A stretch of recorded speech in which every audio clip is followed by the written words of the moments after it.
Hello friends, welcome to the world of Chhuti Presents Escape into Audio Stories in English. We will read stories primarily of India, Pakistan, Bangladesh and Southeast Asian origin and in English language. We'll try to read in neutral accent as much as possible and with our best attempts. We will focus on literature for kids and children. Today we are going to read Letters from a Father to His Daughter by Jawaharlal Nehru.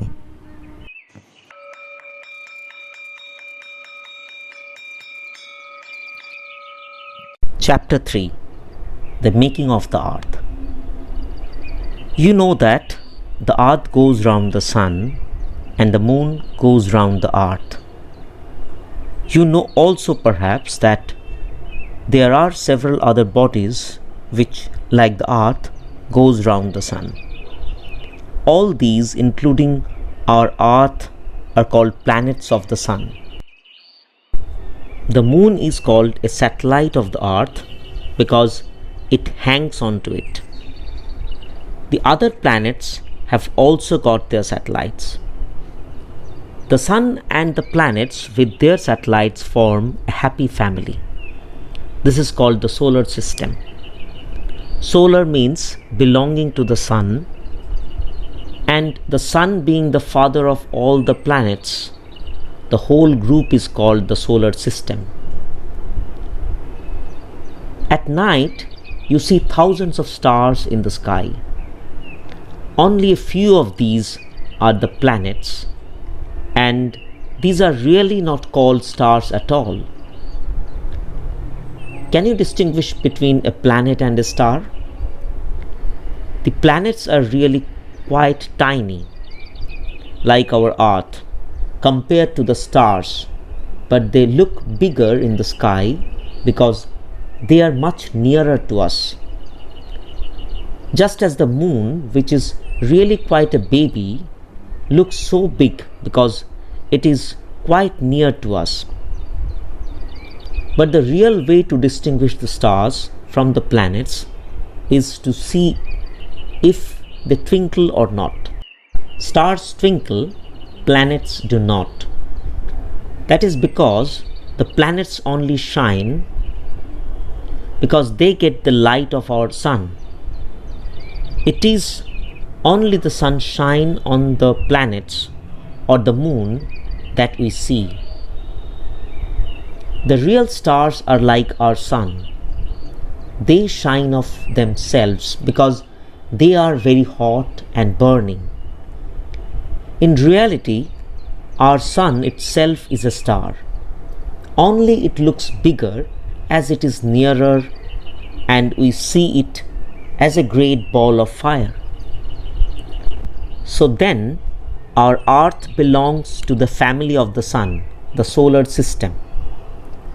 We think the earth is very big, and it is big compared to our tiny selves. It takes weeks and months to go from one part of it to another, even in a fast train or steamer. But although it seems so big to us, it is just like a speck of dust hanging in the air.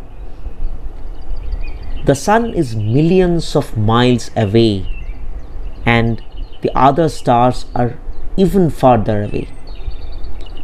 Astronomers, those people who study the stars, tell us that long ago the earth and all the planets were part of the sun. The sun was then, as it is now, a mass of flaming matter, terribly hot. Somehow, little bits of sun got loose and they shot out into the air. But they could not wholly get rid of their father, the sun. It was as if a rope was tied to them and they kept whirling round the sun. This strange force, which I have compared to a rope, is something which attracts little things to great. It is the force which makes things fall by their weight. The earth, being the biggest thing near us, attracts everything we have. In this way, our earth also shot out from the sun. It must have been very hot, with terribly hot gases and air all round it. But as it was very much smaller than the sun, it started to cool. The sun also is getting less hot, but it will take millions of years to cool down. The earth took much less time to cool. When it was hot, of course, nothing could live on it. No man or animal or plant or tree. Everything would have been burned up then. Just as a bit of the sun shot out and became the earth, so also a bit of the earth shot out and became the moon. Many people think that the moon came out of the great hollow which is now the Pacific Ocean between America and Japan. So the earth started to cool. It took a long time over it. Gradually, the surface of the earth became cooler enough. The interior remained very hot. Even now, if you go down a coal mine, it becomes hotter and hotter as you go down. Probably if you could go down deep enough inside the earth, you could find it red hot. The moon also started to cool, and because it was much smaller than even the earth, it cooled more quickly than the earth. It looks delightfully cool, does it not? It is called the cold moon. Perhaps it is full of glaciers and ice fields. When the earth cooled, all the water vapor in the air condensed into water and probably came down as rain. It must have rained a tremendous lot then. All this water filled the great hollows in the earth, and so the great oceans and seas were formed. As the earth became cooler and the oceans also became cooler, it became possible for living things to exist on the earth's surface or in the sea. We shall discuss the early beginning of life in the next letter. Chapter 4. The first living things. We saw in our last letter that for a long time the earth must have been too hot for any living things to exist on it. When did life begin on the earth, and what were the first living things? This is a very interesting question, but it is also a very difficult question to answer. Let us first consider what life is. You will probably say that men are living beings and so are all animals. What about trees and shrubs and flowers and vegetables? Surely they are living also. They grow and drink up the water and breathe the air and die. The chief difference between a tree and an animal is that the tree does not move about. If you remember, I showed you some plants in Kew Gardens in London. These plants, orchids and pitcher plants, actually eat flies. Then there are some animals like swans which live at the bottom of the sea and do not move about. Sometimes it is very difficult to say whether a thing is an animal or a plant. When you study botany, the science which deals with plants, or zoology, the science of animals, you will see these strange things which are neither wholly animal nor plant. Some people tell us that even stones and rocks have some kind of life and that they feel a kind of pain, but it is difficult to see this. Perhaps you remember a gentleman who came to see us in Geneva. His name is Sir Jagadish Bose. He has shown by experiments that plants have a great deal of life, and he thinks that even stones have some life. So you see, it is not easy to say what thing is living or what is not. But let us leave out stones for the present and consider only plants and animals. We have today a vast number of living things. They are of all kinds. There are men and women, and some of them are very clever and some are fools. Then there are animals, and among them too you find clever animals like elephant or monkey or ant. You find also animals who are very stupid. Fishes and many other things in the seas are lower down still in the order of life. And right at the bottom of this order, you find sponges and jelly-like fishes and those things which are half animal and half plants. We have to try to find it. All these different kinds of animals suddenly came into existence at one and the same time, or gradually one by one.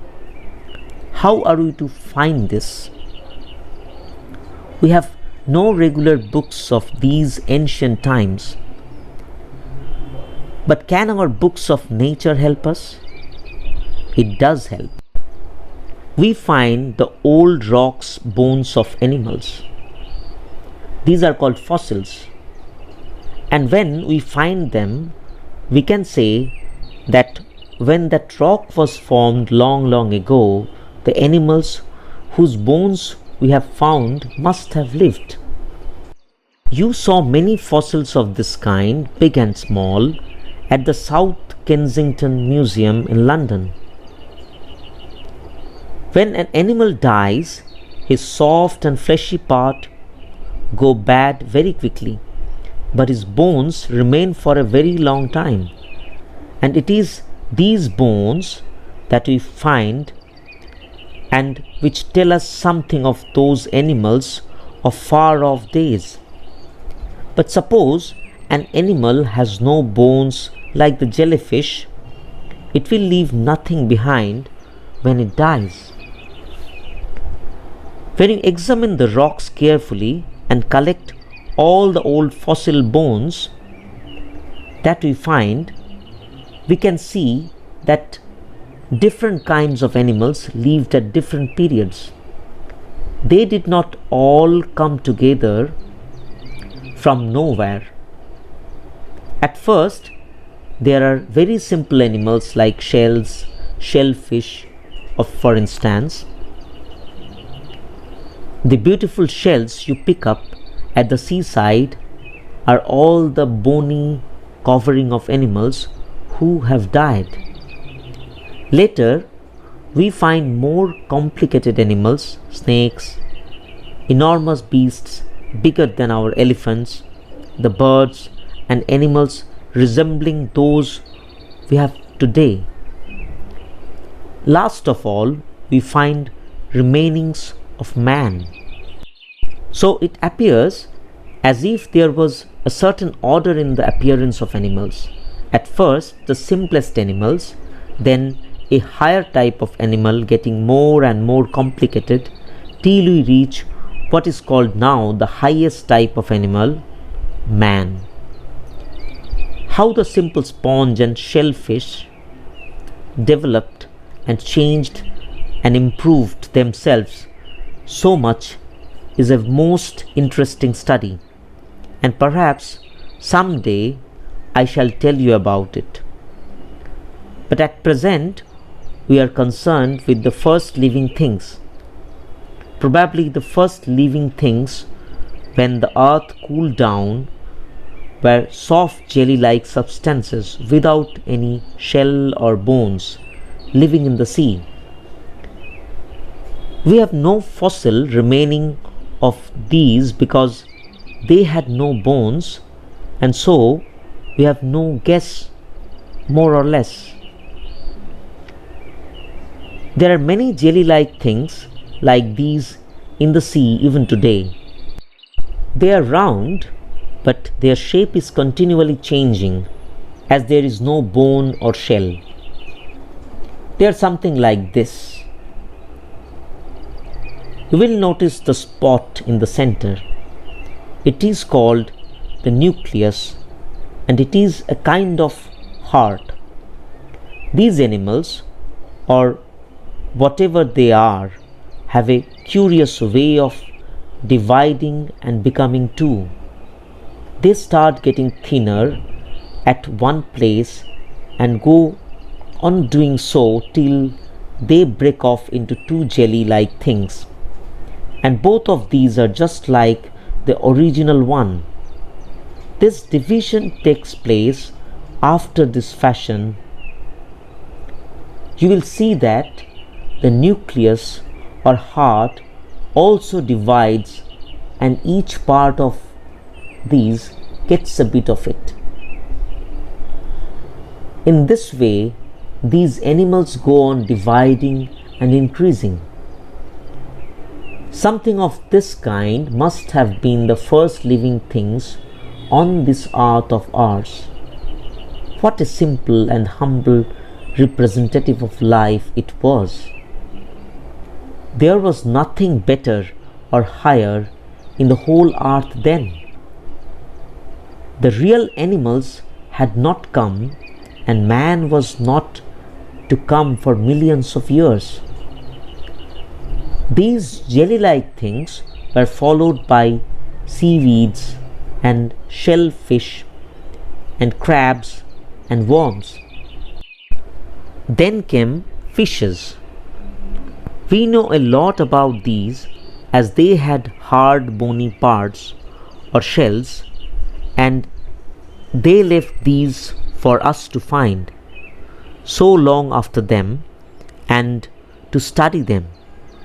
The shells were left in the mud on the sea floor. They were covered up by fresh mud and sand, and so were preserved carefully. The mud became hard because of the weight and pressure of the sand and mud on top of it. It became so hard that it became a rock. In this way, rocks were formed at the bottom of the sea. An earthquake or something else brought out the rock from under the sea, and it became dry land. Then the dry rock was washed away by the river and by the rain, and the shells which had been hidden in it for ages and ages came out. This is how we come across these shells or fossils, and after studying them, find out what our earth was like in the old days before the man came. We shall consider in the next letter how these simple animals developed and became what they are today. Hello friends, you are listening to Letters from a Father to His Daughter by Jawaharlal Nehru. Please tune into Chhuti Presents Escape into Audio Stories for other episodes. Till then, goodbye and stay in touch.